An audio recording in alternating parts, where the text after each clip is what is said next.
everybody, today we are going to be unboxing the brand new PNW Blanks Cascadia Pro Heat Press.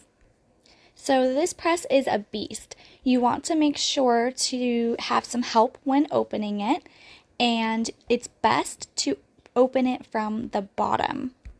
Here you can see I have my husband helping me. He is getting the box all cut open, and we are opening it from the bottom.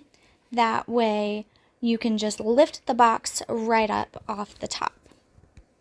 Make sure to also remove that bottom styrofoam piece beforehand. It will make your life a lot easier in the end. And after she's out of the box, you'll notice that you have two main pieces. The frame, like the main press area, and also the control box. So now we want to assemble the control box to the main frame. There are two cables here. So there's like the main air cable, and then also the cable that provides the power, I guess. I'm not exactly sure what each cable does. I know that the big one is for the air, and that assists with the auto opening of the press. And there's also the little cable that you'll plug in there, and then there's 4 screws that come with it to basically hold the control box onto the main frame, 2 for each side.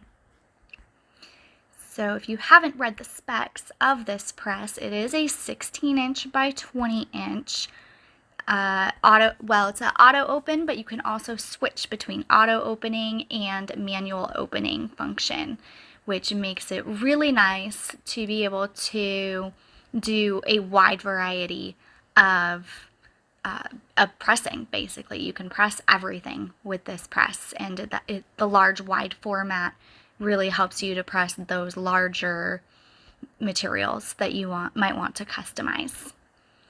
So you can see I'm just getting all the screws twisted on here and making sure that that control box is nice and secure against the frame. And then I will get the power cord.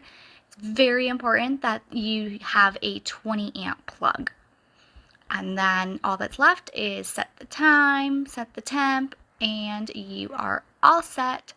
There is your PNW Blanks Pro Cascadia press.